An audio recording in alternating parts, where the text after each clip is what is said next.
Bom dia, oficial. Vamos dar início aqui à nossa primeira aula da disciplina nova, tá? Vamos começar a disciplina de saúde da criança e do adolescente. E a gente já começa com a aula de hoje bombardeando de conteúdo, tá? Como sempre, né? Então, essa disciplina ela tem 50 horas. Vou apresentar aqui o cronograma para vocês. Hoje, aula online, normal, na plataforma, tá? Apresentação da disciplina e alguns conceitos que eu vou trazer para vocês. Amanhã, aula online na plataforma, né, com o assunto crescimento e desenvolvimento infantil. Dia 12, aula normal, calendário vacinal atualizado. Dia 13, crescimento e desenvolvimento puberal, tá? Dia 14, o dia que vocês são liberados para realizar a atividade, vai ser na sexta-feira, uma atividade valendo 1,5 ponto. Dia 17, na outra segunda-feira, né, vai ter uma aula online normal. Dia 18, terça-feira, aula também. Dia 19, aula também, tá? O assunto sobre a amamentação. No dia 21, vocês vão realizar mais uma atividade. A segunda atividade é avaliativa. No dia 24, tá? É o dia que você terá que me entregar todas as atividades que eu passei para vocês. Caso aconteça alguma coisa, tem uma galera que entra de atestado, enfim, né? Até o dia 24 é o último dia que as atividades serão aceitas. Dia 25, a avaliação de vocês, tá? Dia 26, segunda chamada, encerramento e quem ficou de recuperação também. Então, a disciplina começa hoje no dia 10 e nós teremos, né, os nossos encontros até o dia 26. Esse é o nosso cronograma de hoje. 50 aulas, 13 dias aí de encontros diários. Então, agora eu vou passar aqui para a próxima etapa, tá? Que a gente vai começar o assunto de hoje já para não perder tanto tempo. Se alguém tiver alguma dúvida em relação ao cronograma, tá? Eu posso passar para vocês depois lá no grupo. Só pedir que eu encaminhe.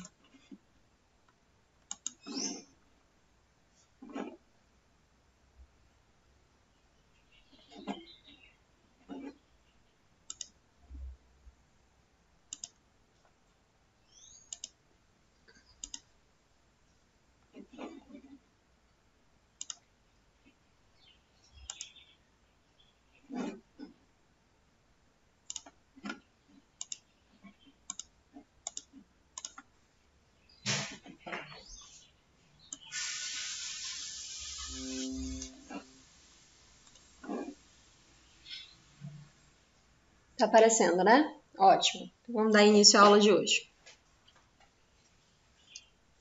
A gente vai começar falando, né? Até saúde da mulher, nós fomos até o momento do nascimento, né? Estudamos algumas questões do período feminino, do período menstrual, período da ovulação, as fases gestacionais. E agora a gente já começa a saúde da criança com o momento, né? A fase final ali da expulsão, que é quando a gente começa a trabalhar com os dois, né? E não só mais com um. Saúde da mulher está voltada para a mulher e para o período gestacional. Saúde da criança, né? Ele está mais voltado para a criança em si. E ela começa desde o momento que a criança sai do útero para a enfermagem, né? Para a medicina, ela já começa ali ainda intraútero. O momento ali da fase final do trabalho de parto. E aí vamos relembrar alguns conceitos, né? Lá em Saúde da Mulher, a gente pediu um trabalhinho em que vocês realizaram uma pesquisa na própria apostila e trouxeram para mim alguns conceitos. Só para relembrar, né? Com relação à classificação do recém-nascido, né? Do RN. O RN ele pode ser considerado pré-termo, que é aquela criança que nasce antes do período estimado, né, de 37 semanas. Então, é uma criança que nasce com até 36 semanas e 3 dias de gestação, é considerada uma criança pré-termo. Uma criança a termo, dentro do tempo esperado para o período gestacional, ela nasce entre 37 semanas e 41 semanas e 6 dias. Esse é o tempo esperado. Apesar de, no Brasil, a gente não esperar, né, até 41 semanas e 6 dias. Quando a mulher faz ali 41 semanas, já começam ali, a equipe médica já começa a querer intervir para que esse parto ocorra o mais rápido possível. O RN pós-termo é aquela criança que nasceu com 42 semanas ou mais de gestação. 42 semanas e 1 dia, 42 semanas e 2 dias, né? Países como a Europa, né? Se você pegar o índice lá na Inglaterra, o índice no Reino Unido, pega um índice ali no Canadá, você observa, na Noruega também, você observa que não existe intervenção no período gestacional. Né? Quando a criança está pronta, ela vem. E às vezes passa ali 42 semanas e 1, 42 semanas e 2. E algumas mulheres evoluem com complicações sérias durante o trabalho de parto. Outras mulheres não, né? Desenvolvem normal. Essa é a política de outros países. A política aqui no Brasil, Sociedade Brasileira de Obstetrícia, ela não aguarda fechar 42 semanas, tá? A menos ali que ocorra algum problema durante o período gestacional que essa mulher não consiga fazer o acompanhamento. Porque quando ela faz o acompanhamento, 41 semanas e 3 dias, os médicos já começam a observar ela, né, de uma maneira mais assídua dentro da maternidade. Então, ela começa a ir nas consultas com um intervalo menor.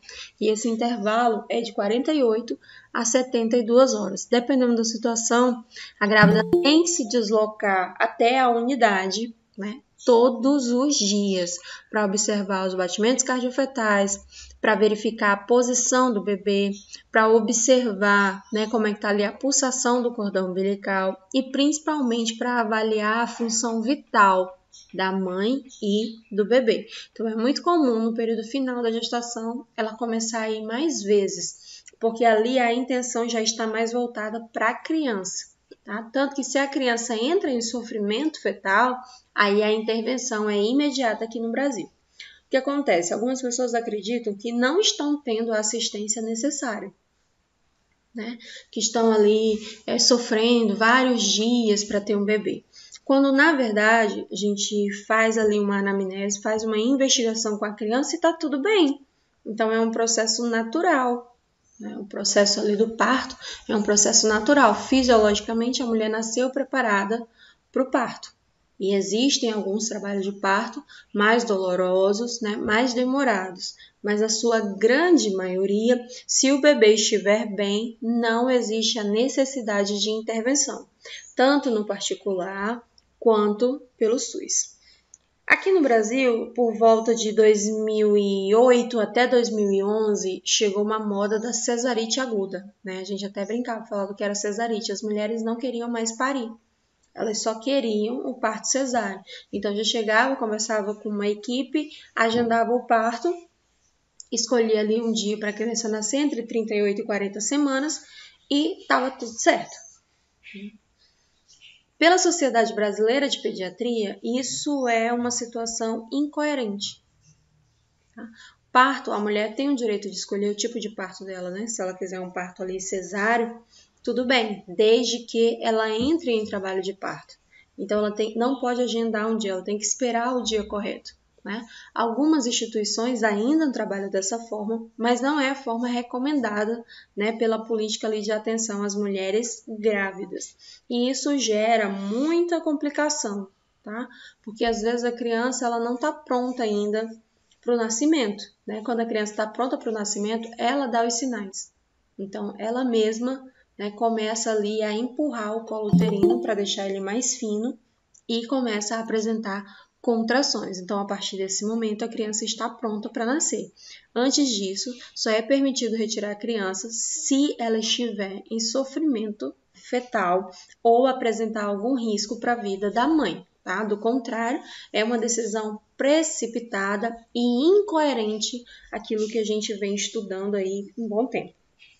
Pensando nisso, para incentivar o que foi criado no Brasil, a política do parto humanizado, porque a violência obstétrica ela trouxe muito medo para uma geração de mulheres. As mulheres que sofriam ali a violência obstétrica, elas repassavam essas informações para outras mulheres e estava gerando um medo muito grande desse momento ali do trabalho de parto. Daí o SUS, para incentivar, criou a política do parto humanizado, que foi quando a mulher tem direito a um acompanhante, né? A mulher não se separa mais da criança no momento do parto, ele fica ali no contato pele a pele com ela. Então, as coisas foram mudando. E com relação aos repasses, né? O repasse para o parto normal é maior que o repasse para um parto cesariano. Tá? Para dar aí um incentivo para a gente mudar a nossa cultura e voltar a ser o que sempre fomos, né? Uma cultura de mulheres que estão preparadas para o trabalho de parto. Surgiu então uma nova profissão aqui no Brasil, um novo ramo, né? Dessa medicina assistencial, que é o ramo das doulas. Doula não é enfermeira, não é parteira. Doula é uma mulher que prepara psicologicamente para o trabalho de parto uma mulher grávida. Então, é um outro nicho aí muito interessante.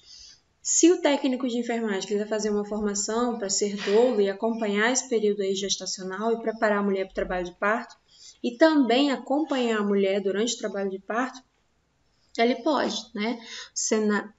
Tinha uma instituição aqui em Rio Branco que estava ofertando esse curso, porém, com a pandemia, ele ficou um pouquinho parado. Mas a intenção é voltar agora em 2021. Daí, se alguém tiver interesse, depois busca a instituição aqui em Rio Branco. Com relação, né, ao peso da criança, a gente fala, assim que a criança nasce, ela já tem que ser pesada. Quando ela está no ambiente intrauterino, no momento da ultrassom, a gente já tem um peso estimado. E esse peso ele tem uma margem de erro de 10% para mais e 10% para menos. Então, a criança nasceu, fica a primeira hora no contato pele a pele com a mãe. Depois, ela é retirada da mãe um pouquinho, ainda na mesma sala, já tem essa balança. E a enfermagem, né, o técnico de enfermagem, ele faz a admissão do RM. Então, ele vai pegar ali a criança e vai pesar. A criança precisa estar sem roupa alguma. E a intenção aqui é saber o peso exato da criança para a gente fazer um marcador no cartão da criança. E entender se essa criança nasceu com baixo peso, se ela nasceu com peso, né, abaixo ali do considerado, se ela tem o peso normal, o baixo peso e o extremo baixo peso. Então, vamos lá.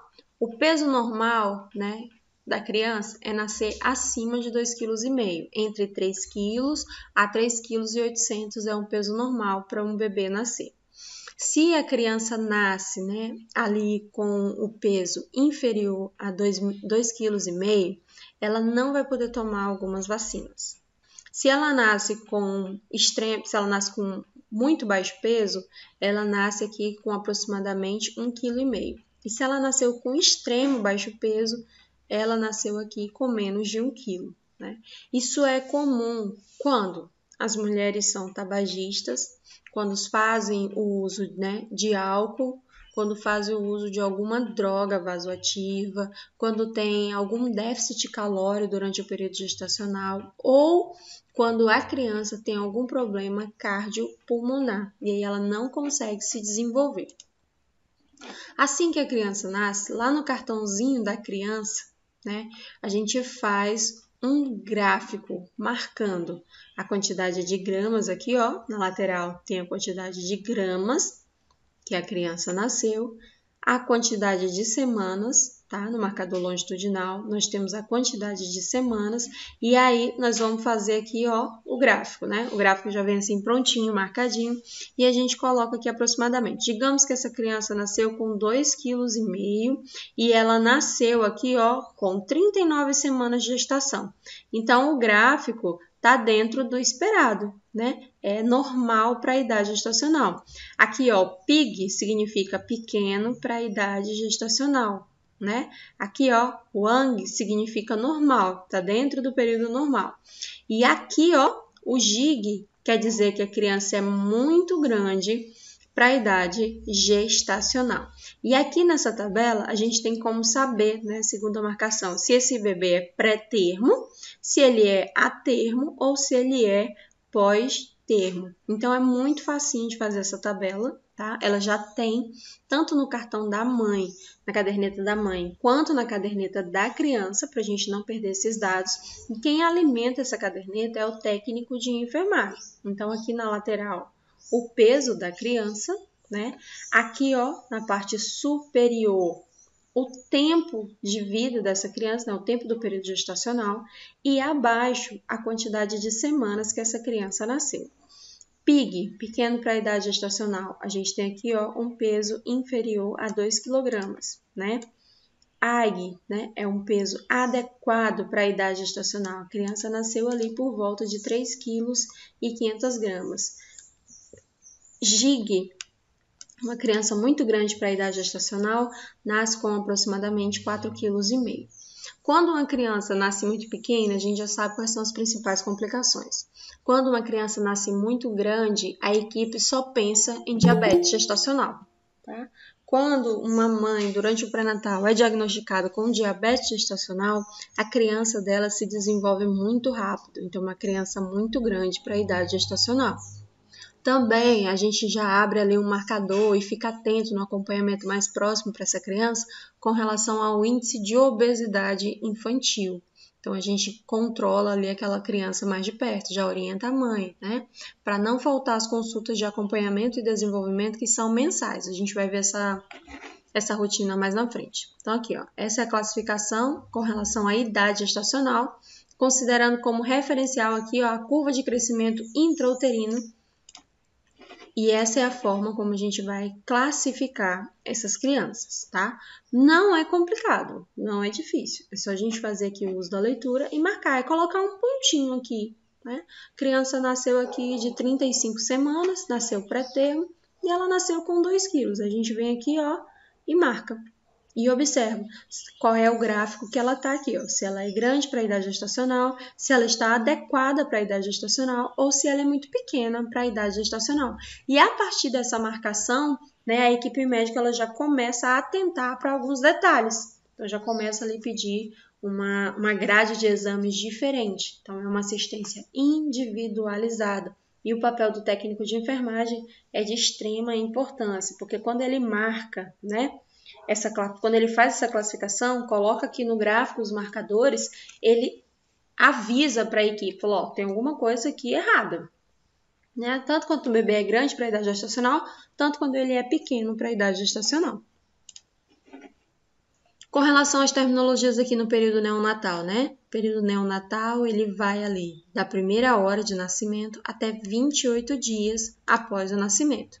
Então, a gente sabe que aborto, né, são fetos nascidos com menos de 500 gramas, feto nascido morto com menos de 500 gramas ou menos de 22 semanas da idade gestacional.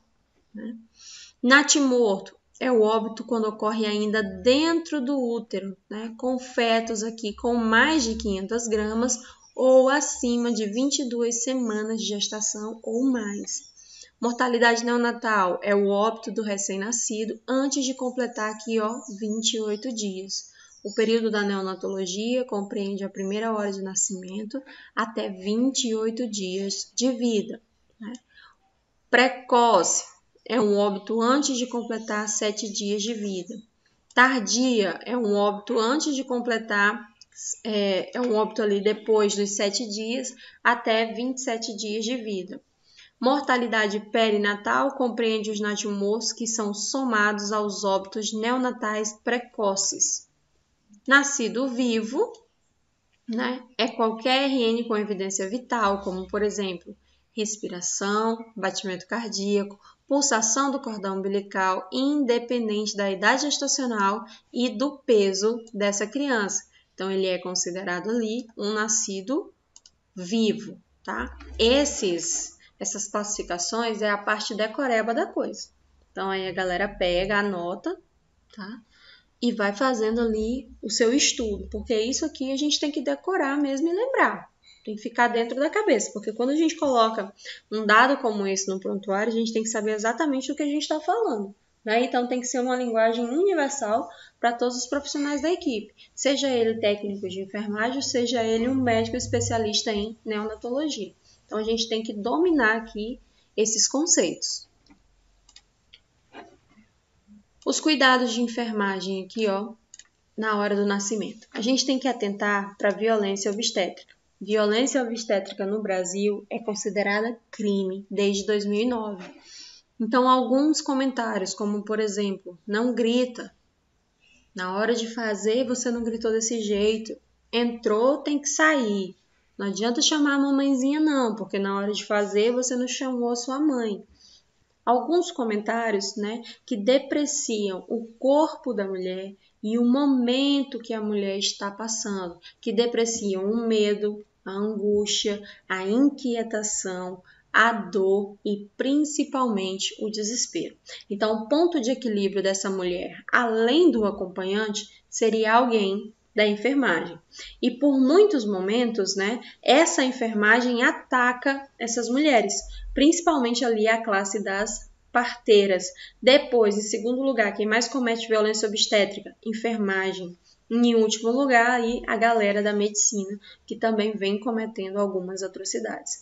Pensando nisso, surgira então uma lei, e essa lei da violência obstétrica, ela prevê vários quesitos, como, por exemplo, né, os comentários que depreciam essa mulher, o corte vaginal não existe mais, o parto com fórceps também foi retirado, né? A gente não realiza mais o parto com fórceps aqui no Brasil, não espera 42 semanas para o período gestacional e faz uma avaliação contínua nessa mulher. Então, tudo isso ficou aqui dentro desse quesito da lei. Uma outra situação também que foi levada muito em consideração foi em relação ao acompanhante dessa mulher. Então, essa lei ela serviu para abrir os olhos da equipe com relação àquele momento que a mulher está passando. Gente, algumas mulheres ficaram aterrorizadas com o trabalho de parto. Se a gente conversar aí com mulheres que hoje têm filhos na casa dos 30, até os 18 anos de idade, assim, 15, 16, aqui no Acre, elas relatam histórias que foram muito complicadas no momento do trabalho de parto, porque elas ficavam sozinhas, né, dentro de um lugar, elas por elas, cada uma se cuidando, todas na mesma situação, longe da família, né, e passando ali por muita violência obstétrica a nível emocional, né, num momento de grande vulnerabilidade. Então, tudo isso foi repensado e a gente tem tentado corrigir os nossos erros e principalmente corrigir as nossas falhas. Quando eu fiquei na assistência na maternidade, eu lembro que eu estava acompanhando uma mulher, né? Estava no meu estágio de saúde da mulher, tanto do curso técnico quanto de nível superior, eu fui chamada a atenção pela minha postura em relação às mulheres, né? Que eu era muito prestativa, muito solícita, que aquilo ali era normal, né? E eu estou no ramo da enfermagem tem 17 anos mais ou menos. E eu ainda peguei esse certo preconceito ali, né? Essa dificuldade da enfermagem de entender aquele momento que a mulher está passando. Graças a Deus, eu fiz parte de uma geração ali que pegou a transição, né? Então, quando eu fui para assistência de fato como enfermeira e quando eu levo hoje aos meus alunos, a gente já tem uma possibilidade de se interar melhor com aquele momento, de levar ali um conforto e uma atenção diferenciada para as puérperas, porque isso faz toda a diferença. Manter uma mulher calma e consciente no período do trabalho de parto faz toda a diferença para a recuperação, para a descida do leite e para a atenção dela para com a criança, tá? Tem até um termo que está sendo repensado, sofrimento, né? Quando a gente coloca ali a mulher está sofrendo para parir. Na verdade, ela está parindo, ela não está sofrendo. E o processo de sentir dor é um processo que faz parte, né, ali daquele momento do trabalho de parto. Então, esse termo está sendo repensado e estamos tentando ressignificar na nossa cabeça. Para quem está chegando agora, é mais fácil de ressignificar. Para quem já estava há mais tempo, vez ou outra eu me pego utilizando a expressão sofrimento. Então, isso também já está sendo repensado aqui, observação com relação à lei da violência obstétrica. São pequenas atitudes que mudam o cenário completamente. Então, hoje, aqui no estado, a gente tem instituições que estão voltadas, aliadas a essa política, que utilizam o óleo de castanha para ajudar na dilatação, que não utilizam mais soluções ácidas na vagina da mulher, né, no momento do trabalho de parto. Então, hoje a gente está utilizando o óleo natural, os óleos essenciais, como aromaterapia. A gente já consegue deixar essa mulher ali numa posição de relaxamento. A gente já consegue ofertar para essa mulher várias posições para favorecer a dilatação, para que ela consiga evoluir o trabalho de parto da maneira mais tranquila possível e sem nenhuma complicação. Nós já conseguimos oferecer ali um ambiente mais calmo, meia luz, né? Ou quando a grávida ela pede, né, que o ambiente fique melhor, a gente já consegue fazer com que algumas pessoas saiam da sala, a gente já consegue isolar essa mulher para que ela tenha um trabalho de parto mais tranquilo. Então, a atenção para esse momento, ele tem mudado. Ainda tem muita coisa para melhorar. E muito que eu falo de melhorias seria em relação ao tratamento da própria equipe para com a puérpera, né? Seria ali a forma de recepcionar, de atender da melhor maneira possível. Porque no momento da dor, é muito difícil você manter uma linha de raciocínio lógico. Você está ali completamente vulnerável e entregue àquele momento. Então, quanto menos pessoas estiver lá para atrapalhar esse processo, melhor para a puérpera e mais rápido para o bebê, né? Porque o trabalho de parto é doloroso tanto para a mulher quanto para o bebê, mas é um momento, né, esperado e é um momento natural. Então, a gente tem ali uma diferença do parto natural para o parto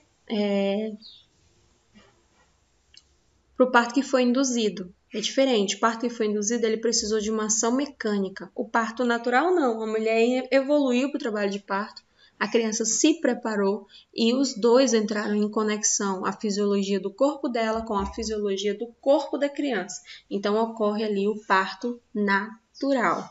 E hoje a mulher tem a opção de escolher se faz em casa ou se faz na rede hospitalar, né?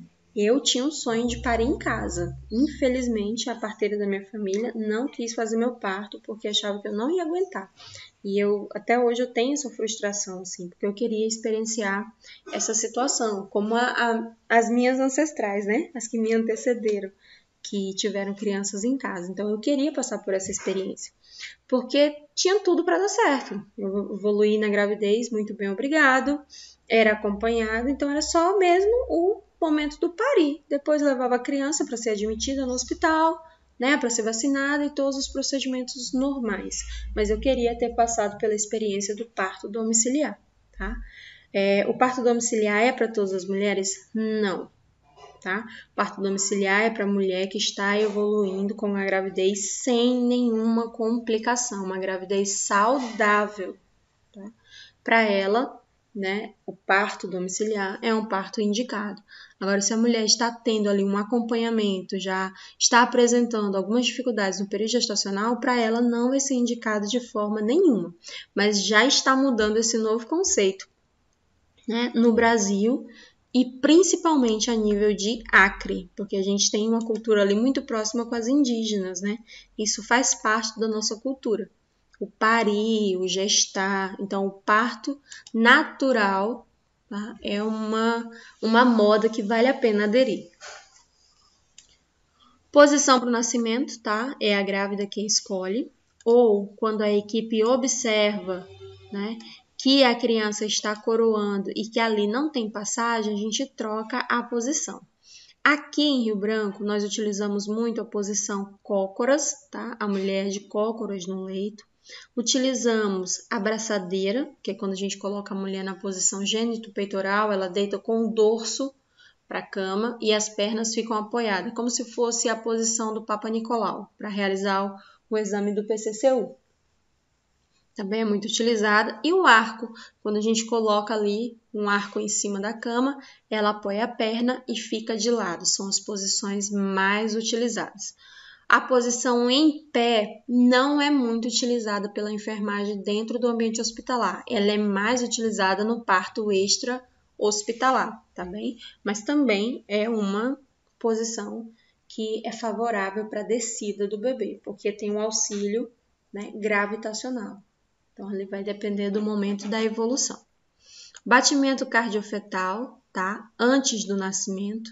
e durante o nascimento. Então, é muito comum vocês observarem a grávida com um cintinho preto ali em volta da barriga e dão para ela uma maquininha que toda vez que ela sente uma contração, ela aperta um botão. E esse botão faz um marcador dos batimentos cardiofetais da criança no momento da descida. Porque nesse momento da contração, a criança não respira. É cortado o fluxo de oxigênio para que ela impulsione e bata ali no colo uterino e consiga fazer a dilatação para favorecer a descida dela. Se corta o fluxo de oxigênio, o coração ele tem que bombear mais rápido. Então, os batimentos cardiofetais aumentam.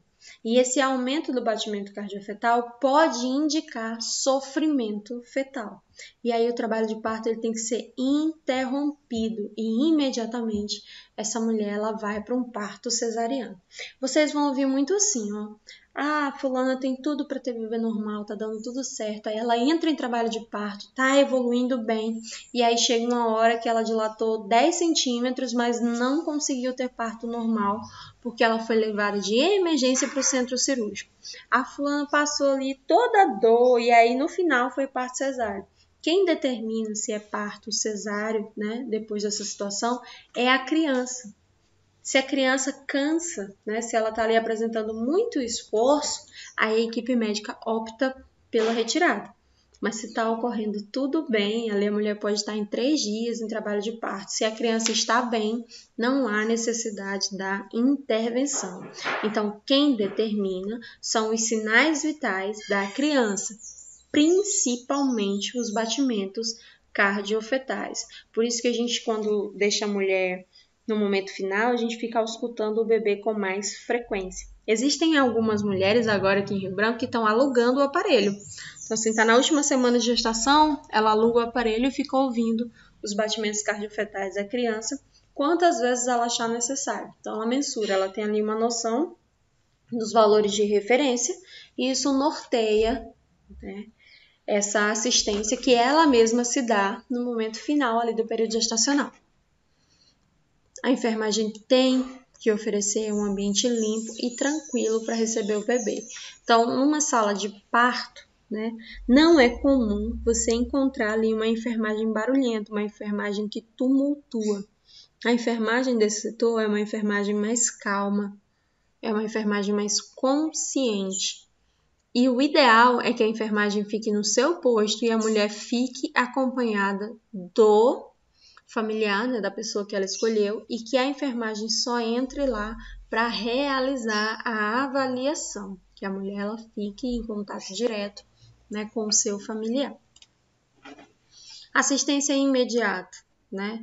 Imediatamente após o parto, nós realizamos o clampeamento do cordão umbilical. O bebê nasceu, é colocado em cima da mãe e aquecido. Então, ele fica no contato ali, pele a pele.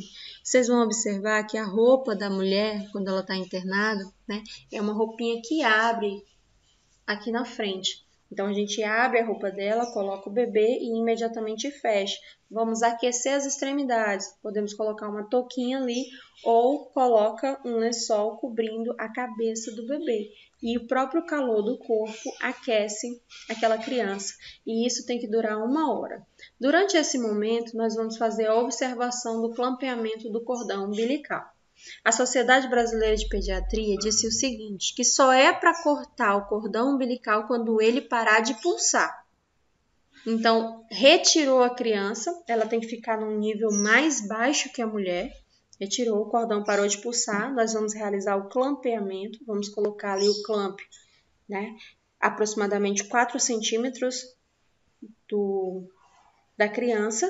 E depois desses 4 centímetros, né, nós vamos medir ali mais 4 dedos e vamos colocar o segundo clamp, que era o que estava ligado à placenta da mãe. Coloca esse bebê em cima dela e aí vamos realizar o corte.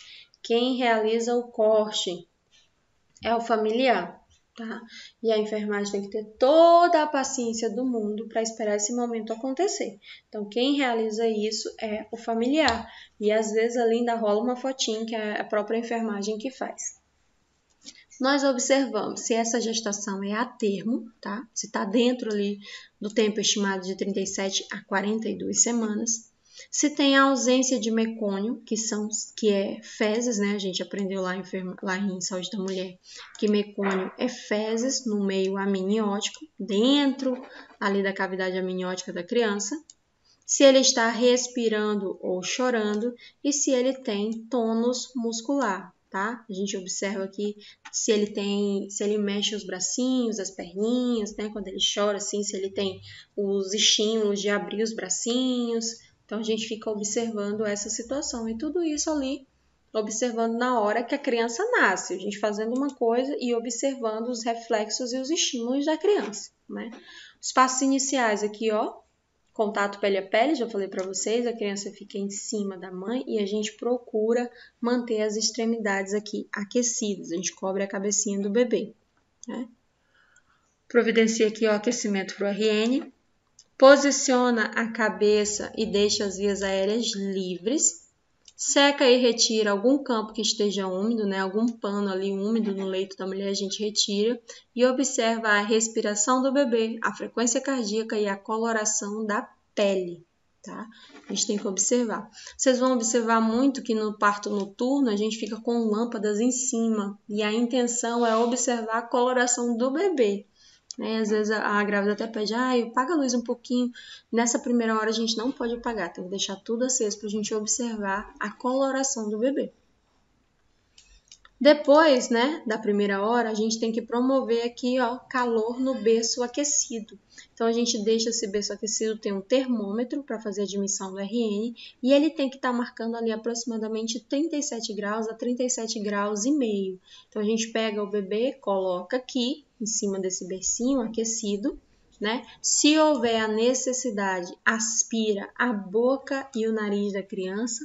No Brasil só é realizado pelo médico pediatra, por isso que é importante no momento do trabalho de parto a mulher ser acompanhada por um pediatra também, tá?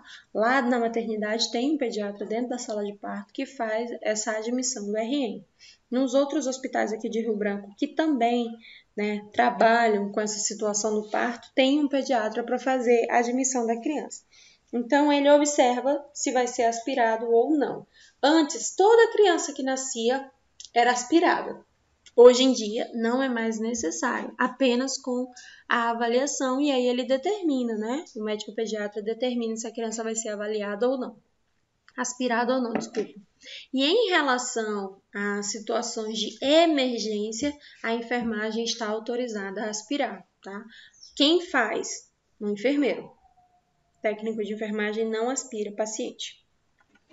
Depois a gente seca e despreza todos os campos úmidos, reposiciona o RN e avalia os sinais vitais. Veste a criança e entrega para a mãe, tá? A transição aqui, ó, do ambiente aquoso, que é do líquido amniótico, aquecido lá no útero, para a sala de parto, apresenta um estresse térmico para o bebê. Ele perde calor, principalmente nas extremidades. Então, ele responde ao frio com vasoconstrição. Os vasos sanguíneos dele se fecham e ele tenta reduzir o calor perdido com a metabolização de gorduras e assim ele vai consumindo 3 vezes mais oxigênio e glicose. Então, isso tem que estabelecer aqui um ambiente adequado para minimizar perdas. A gente deixa sempre o bebê bem aquecido. Agora, gente, vamos ter bom senso, tá? Isso é na primeira hora de nascimento, assim que o bebê nasceu. Primeiro dia de vida, a gente já vai ali deixando ele sempre aquecidinho. Mas a gente mora no Acre, o Acre é muito quente. Às vezes o bebê fica dentro de um ninho sendo cozido. Tá? Então, observa a temperatura. Vamos ter um pouquinho de bom senso, que às vezes a gente vê ali a mãe com o bebê todo encapotado, com touca, com luva, com tudo, naquele sol inclemente do meio-dia no postinho de saúde. Vamos ter consciência. A gente mora num estado que é muito quente. Tá? Então, assim, os primeiros dias a criança ela perde muito calor e consome a gordura. Sabe o vernix caseoso, né, que é aquela gordura que fica em cima do bebê na hora do trabalho de parto? Antes, a enfermagem retirava tudo aquilo. Agora não é mais retirado, porque a pele do bebê absorve quando ele perde calor. Porque a gente sabe que o que faz o isolante térmico no nosso organismo é a gordura, é o tecido adiposo. Então a gente não retira, deixa que o bebê se faça a utilização benéfica, né, desse vernix caseoso para diminuir ali esse estresse que acontece. Então, no primeiro momento que ele nasce, a gente tem todo esse cuidado com as extremidades, deixar ele mais enroladinho, mais coberto, para que ele não perca calor, porque isso causa um estresse, então ele consome muito mais rápido, né? Vocês já ouviram falar, o bebê quando nasce, ele nasce inchadinho, aí depois no outro dia ele perde peso. Por isso que quando ele está dentro da maternidade, a gente pesa ele todos os dias para observar, né, se está ganhando peso ou se está perdendo peso. É normal perder até meio quilo, tá? Nesse primeiro momento aí. Agora, se a criança já nasceu com baixo peso e ela tá perdendo peso, a pediatria entra com a alimentação, né, extra. Então, é passado ali uma sondinha na boca da criança e ela se alimenta via sonda, além do estímulo da amamentação, tá? Então, assim, existem medidas para a gente trabalhar. Quem decide é o pediatra. E não é a nutrição. Contrário da saúde do adulto, né? Se a criança está ali com alguma dificuldade a nível calórico, quem resolve é o nutricionista. Aqui não. Quem resolve é o neonatologista. Até os 28 dias de vida, quem resolve é o pediatra neonatologista. Depois dos 28 dias de vida, né, essa criança vai ser acompanhada ali por um médico pediatra até os 12 anos de idade. Depois dos 12 anos, ela é atendida por um clínico geral. Procedimento de enfermagem aqui, ó, imediatos, né? Depois que a criança nasce, já está ali estabilizada, passou pelo momento de 1 hora com a mãe, foi admitida no hospital. Então, a gente realiza a administração da vitamina K intramuscular na intenção de prevenir doença hemorrágica do RN. Né? Nos primórdios, lá atrás, nos anos de 1800, até 1900, as crianças morriam muito com hemorragia pelo coto umbilical. Então, a gente tem que observar muito, né? Isso acontecia pela ausência da vitamina K dentro do organismo ou quando a mãe tinha muita anemia ferropriva, né? E aí, quem carrega as moléculas de hemoglobina no sangue é o ferro. Então, se a mãe não tem ferro, ela não doou esse ferro para a criança. Então, ela ficou ali sem o suporte de oxigênio adequado e ainda perdia sangue pelo coto umbilical. Então, a criança evoluía para óbito. A gente chamava isso de morte súbita. Os dados eram estratosféricos. Então, com a administração aqui, ó, da vitamina K intramuscular, a gente conseguiu prevenir e reduzir a taxa de mortalidade por doença hemorrágica ou doença hemolítica, tá? A falta da vitamina E dentro do organismo. Vamos realizar a credeização. O que é a credeização? É a administração de uma solução, nitrato de prata 1%, no olho do RN, tá? Uma gotinha. Isso para prevenir conjuntivite gonocócica durante o trabalho de parto normal. A criança passou ali pelo canal vaginal, então a gente já administra nitrato de prata. No caso da menina, né, RN menina, nós vamos administrar 1 gota em cada olho e 1 gota na vagina. No caso do menino, é só 1 gota em cada olho, na intenção de prevenir, né, aqui, ó, infecção por gonococo. A principal infecção por gonococo que a gente conhece, tá, é a gonorreia. E ela pode, na mucosa oral, causar uma conjuntivite bacteriana. Vamos mensurar a criança. Então, a gente vai verificar o peso, a altura, o tamanho da cabeça, que agora a gente vai chamar de perímetro cefálico, e vamos verificar o tamanho do tórax, que agora a gente vai chamar de perímetro torácico. Então, já anota aí, né? Quais são as medidas antropométricas? Antropometria do RN. Peso, altura, tamanho da cabeça, que é o PC, perímetro cefálico, e tamanho do tórax, que é o PT, perímetro torácico. Identifica essa criança, faz uma pulseirinha com o nome da mãe, tá? RND, Vanessa da Silva Gomes, data e hora do nascimento. e realiza um exame físico detalhado na criança. Quem faz o exame físico detalhado é um enfermeiro do setor para fazer a admissão, tá? E aqui você já abre o cartão de vacinação dessa criança, que é o primeiro documento que ela tem. Tanto que a gente coloca lá, né? RN de fulana de tal, data, hora, peso, colocamos todas essas medidas aqui, né? E quando a galera da vacina chega para vacinar essa criança, já coloca também na cadernetinha dela. Algumas instituições aqui em Rio Branco,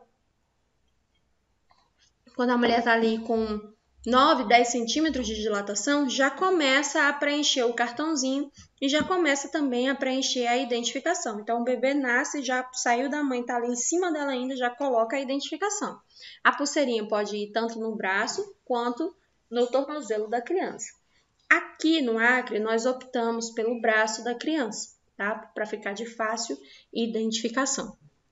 A gente só não coloca a hora, porque a gente não sabe a hora que a criança vai nascer. Mas a gente já preenche ali RN de fulano de tal, né? E já deixa ali o meio caminho andado para que não percamos tempo nesse momento da admissão. E isso reduziu em 100% a troca de bebês no território nacional.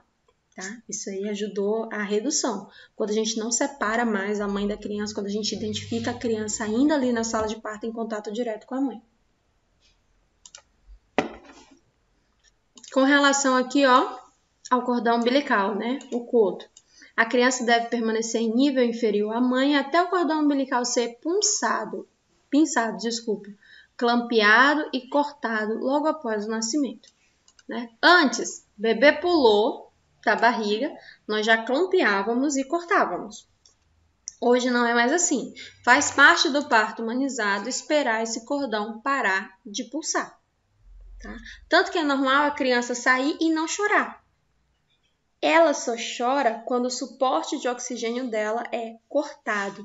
E quem que favorece esse suporte de oxigênio? A placenta, que ainda está acoplada. Não saiu, não teve a dectação da placenta ainda. Então, o cordão está pulsando, a mãe ainda está ofertando oxigênio para a criança.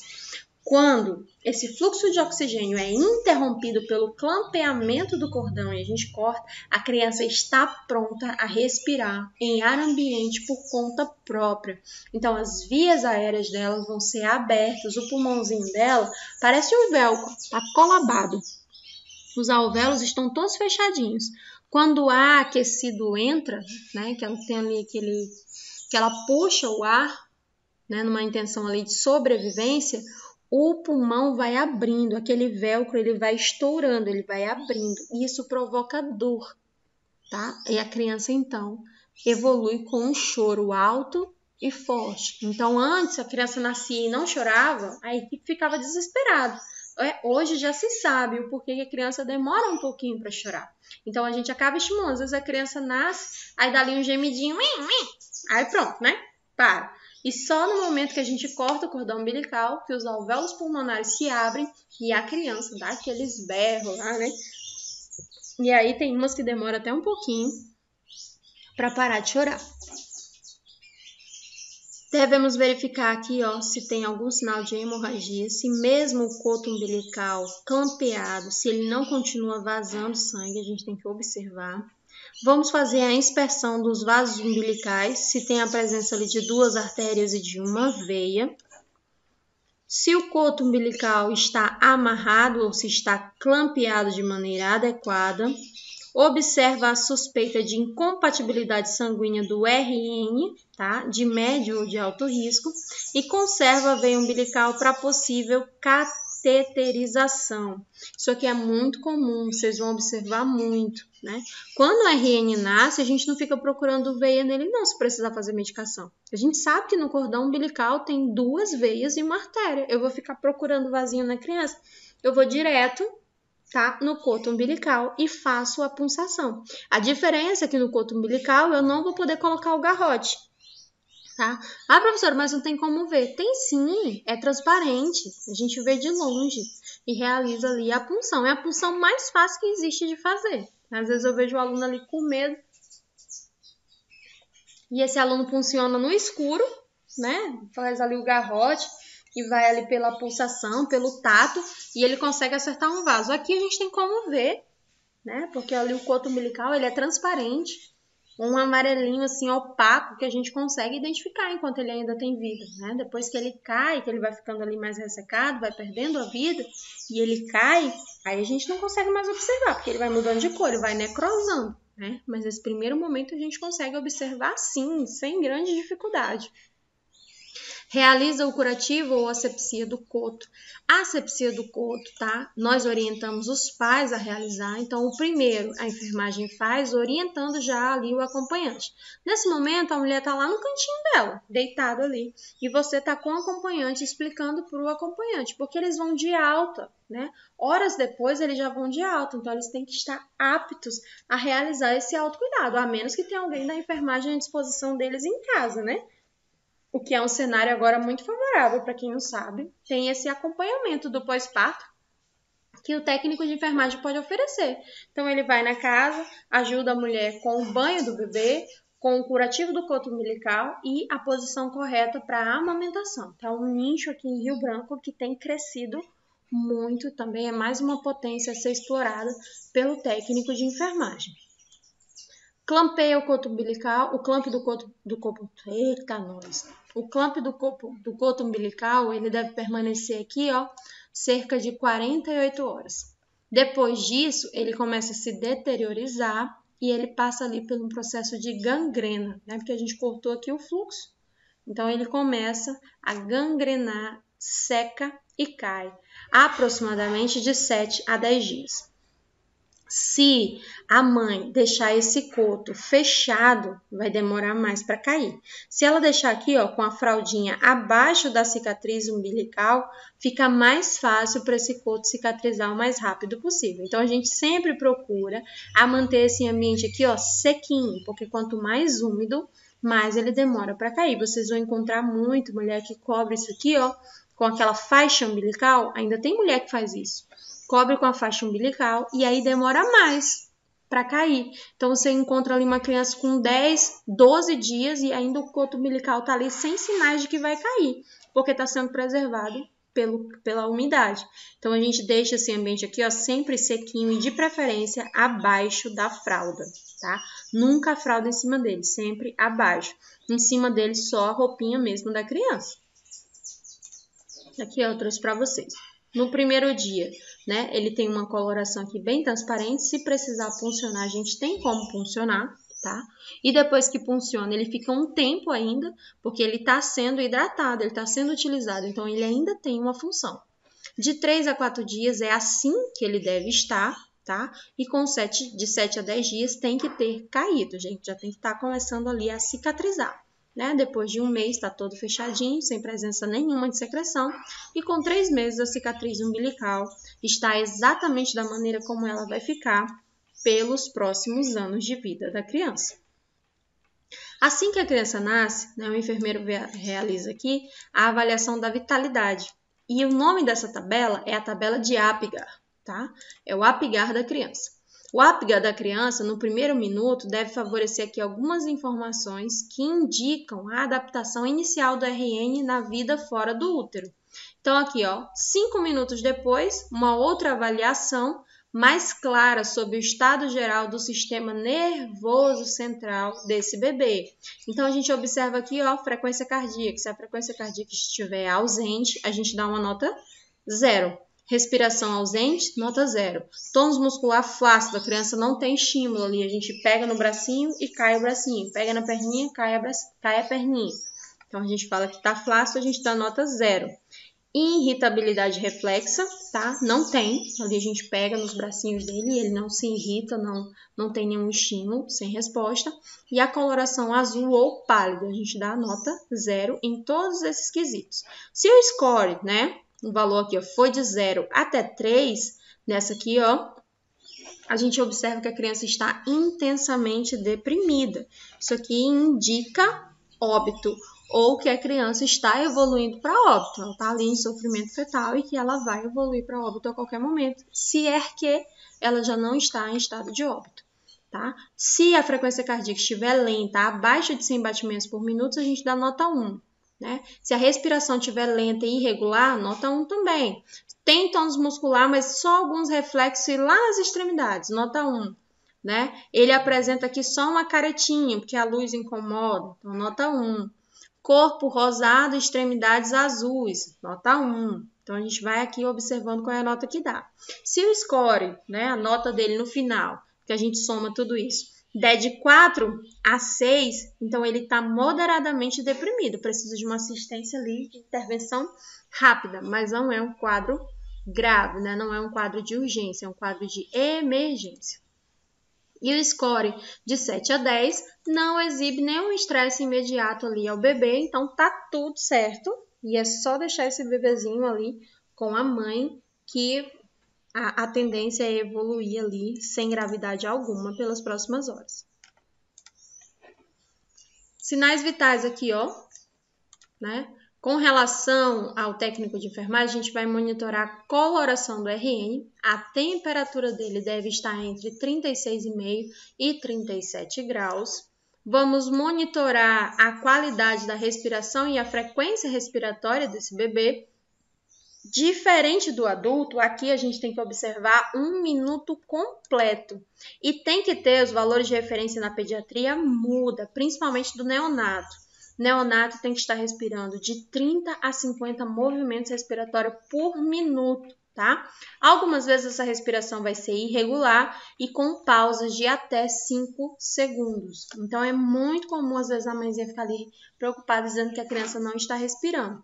Essa pausa aqui de até 5 segundos é normal, tá? E aí a enfermagem tem que estar preparada para realizar essa contagem. Então, a gente observa durante 1 minuto e tem que estar entre 30 a 50 movimentos respiratórios por minuto, porque se o corpo é menor, a ciclagem é mais rápida, então os batimentos cardíacos também e, consequentemente, os movimentos respiratórios dentro do pulmão, que lembra que a gente tem que ter a pequena circulação e a grande circulação? Então, esse suporte de oxigênio é feito de maneira mais rápida. Então, o movimento respiratório é muito mais rápido, tá? E a pausa é muito comum. Verificamos a frequência cardíaca durante 1 minuto completo e vamos observar aqui as irregularidades dos ritmos e qualquer sopro. Aqui a gente observa o pulso na criança no pulso apical. Vou mostrar para vocês onde é o pulso apical. Se a frequência estiver normal, né, ela está ali dentro de um limite de 120 a 160 batimentos por minuto. Vamos avaliar todos esses sinais vitais a cada hora, durante as 4 primeiras horas de nascimento. Então, antes do bebê fazer 4 horas de vida, a gente vai toda hora lá verificar os sinais vitais desse RN. Quem está com a mãe no alojamento conjunto, automaticamente está com RN. Tá? Então, se você vai lá na mãe prestar sua assistência, você já presta também assistência ao RN. O alojamento é conjunto, os dois são seu paciente.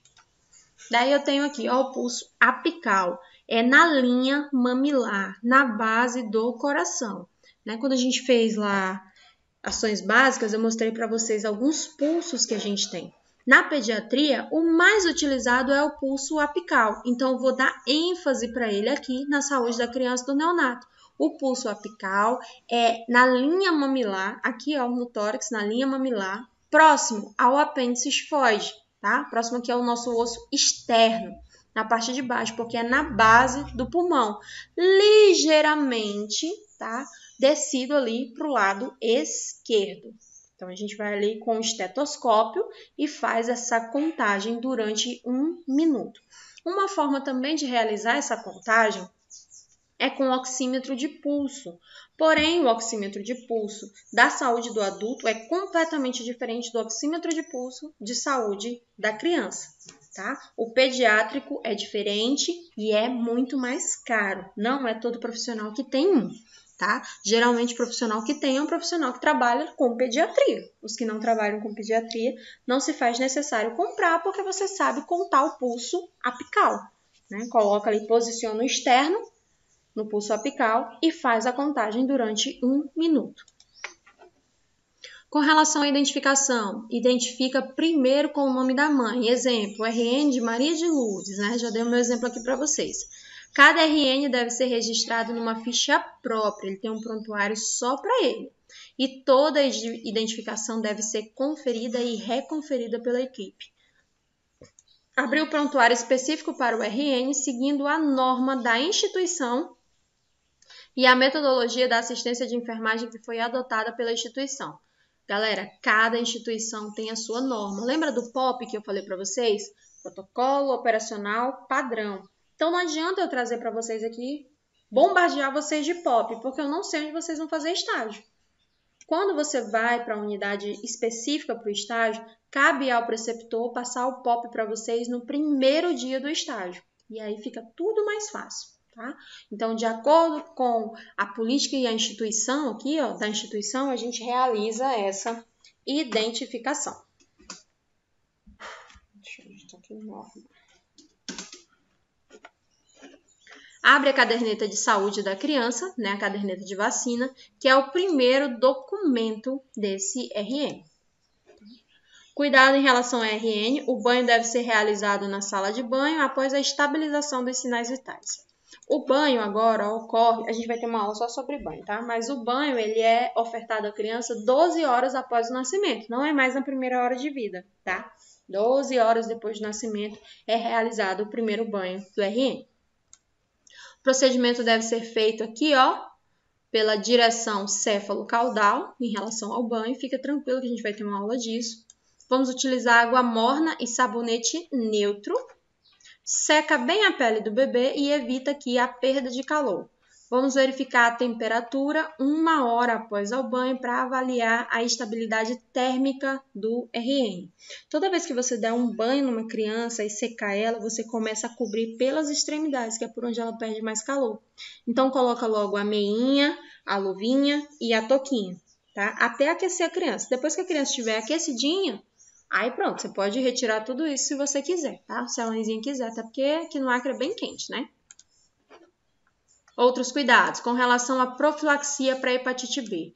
Criança só toma vacina ao nascer se ela pesar mais de 2 quilos. Se ela pesar menos que isso, ela não vai tomar vacina. Ela é baixo peso, extremo baixo peso. Então, ela não tem condições de receber uma vacina porque ela não tem músculo. E essa vacina é intramuscular. Então, a vacina da hepatite B vai fazer aqui, ó, nas primeiras 24 horas de vida, de preferência nas primeiras 12 horas, mas até as 24 horas de vida é possível refazer. O que ela protege? Ela protege contra a transmissão vertical, ou seja, da mãe para o filho, no caso, né, de RN, que tem a mãe aqui, ó, com HBsAg positivo. Nesse caso, quando a mãe faz o pré-natal direitinho, já tem como saber se ela tem HBsAg positivo. Quando ela tem, a gente já deixa a imunoglobulina do tipo E do lado dela. Depois do trabalho de parto, a gente já faz a administração. O bebê só pode ir para o peito, quando a mãe tem o vírus da hepatite B, depois que ela tomou, a criança toma a imunoglobulina, tá? Imunoglobulina do tipo E. A gente aplica nessa criança e espera 1 hora para ela poder mamar. Então, observa na caderneta da grávida se ela tem HBsAg positivo, porque na hora que o bebê nasce, que a gente coloca o bebê em cima dela, é natural que esse bebê procure o peito. E quando ele começa a chorar, a enfermagem já fala, né? Oferta o peito, mãezinha, tenta o peito para ele fazer a sucção. Se essa mãe for HBsAg positiva, pode fazer a transmissão vertical. Então, a criança tem que tomar imunoglobulina, tá? Antes de ir para o peito. Espera-se 1 hora, aí a amamentação está disponível. Mulheres que têm hepatite B podem amamentar, desde que a criança esteja imunizada. Então, quando a grávida ela faz esse acompanhamento, a gente tem como agir de maneira mais rápida, evitando a transmissão, reduzindo até em 100% o índice aqui de transmissão vertical. Então, a vacina da hepatite B, ela tem essa grande importância, tá? E a imunoglobulina também. No Brasil, ela é feita como um protocolo, que toda criança que nasce numa unidade hospitalar já toma essa vacina. A única contraindicação para ela é que a criança tenha menos de 2 quilos, daí a enfermagem não pode fazer. A administração dela é 0,5 ml por via intramuscular e é realizada aqui, ó, no vasto lateral da coxa.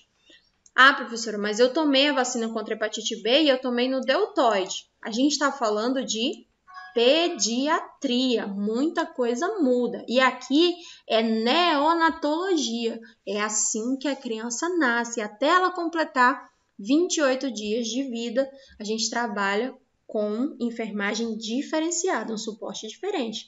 Então, a administração intramuscular é no vasto lateral da coxa, que tem um suporte ali maior de músculo.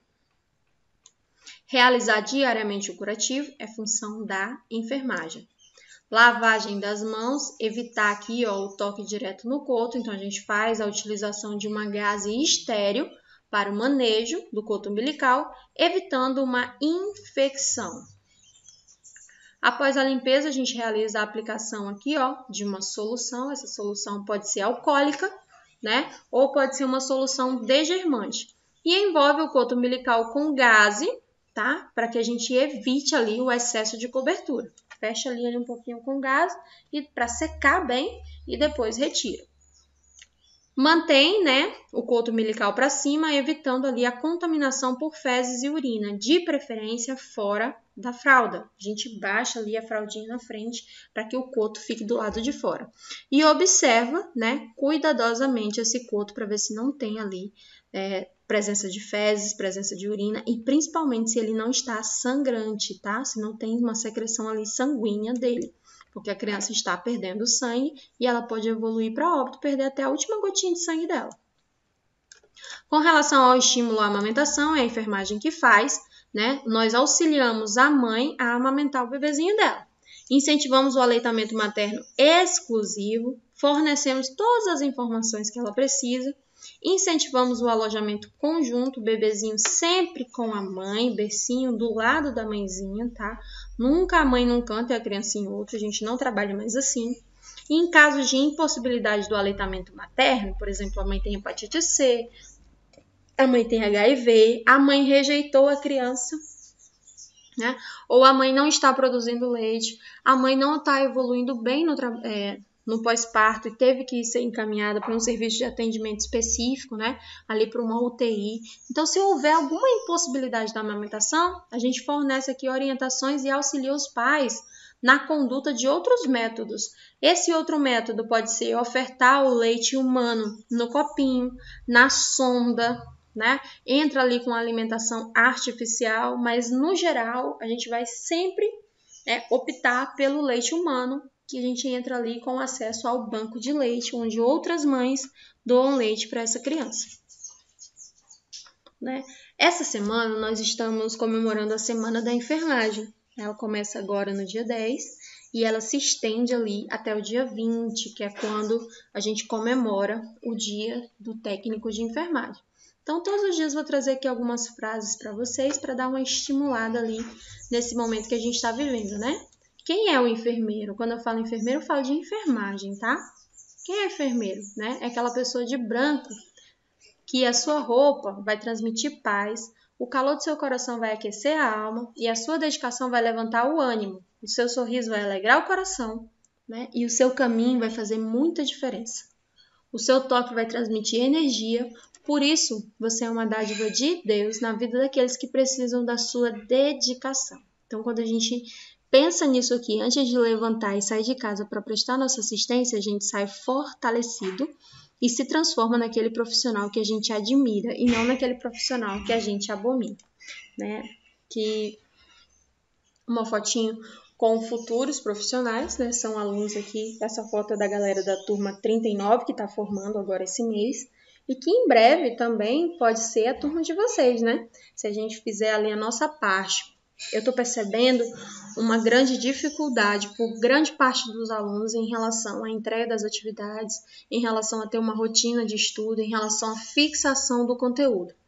Quem disse que o método online ia ser um método fácil, mentiu para vocês. O método online ele é muito mais difícil, porque ele exige muito mais do participante. Então, quem está com dificuldade, tenta retirar um tempo maior aí na agenda, porque se nós estivéssemos na sala de aula, seriam 4 horas de aula. Então, retira esse tempo para tirar dúvidas, eu sempre fico à disposição. Então, assim, vamos começar a rever alguns conceitos, porque o curso está tendo um andamento aí, vocês já estão lá na frente, vocês já estão agora em saúde da criança. Então, daqui a pouco, quando vier os estágios, vocês vão sentir algumas dificuldades, né, nesse momento aqui que a gente está passando essa fase de transição.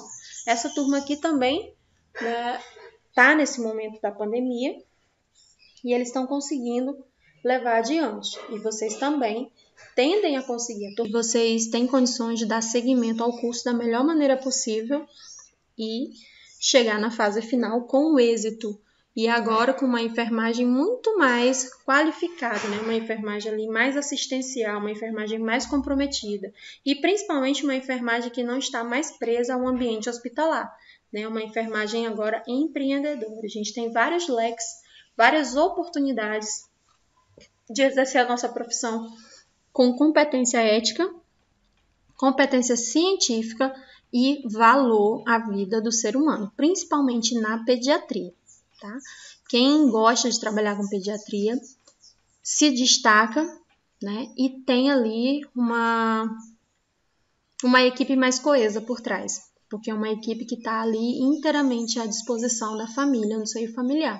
Trabalhar com criança é um momento muito importante para a vida da enfermagem, né? A gente está ali presente desde o momento do nascimento até o momento do óbito. Então, esse momento aqui é o momento mais legal de trabalhar na enfermagem, porque aqui só tem celebração, as pessoas estão celebrando uma nova vida, né? Lá nos outros segmentos, a gente está ali trabalhando com limiar de vida e morte. Aqui, 70% dos casos é vida, comemoração, e todo mundo vai de alta, feliz da vida e vai para casa. Então, aqui é uma parte da enfermagem que tem muito sucesso, né? Quando a gente trabalha com pediatria, a gente trabalha com sucesso. Quando a gente trabalha lá na geriatria, quando a gente trabalha na oncologia, a gente trabalha também com perdas. Aqui, 70% dos casos é só sucesso. Então, tende a ser ali um profissional um tanto quanto mais altivo, eu diria, né? Um profissional mais realizado, um profissional mais satisfeito, porque ele aplica as intervenções que ele aprende e a criança reage muito bem, obrigado, e vai para casa de alta médica e dá tudo certo, tá? Então, hoje o que eu tinha para falar com vocês era isso.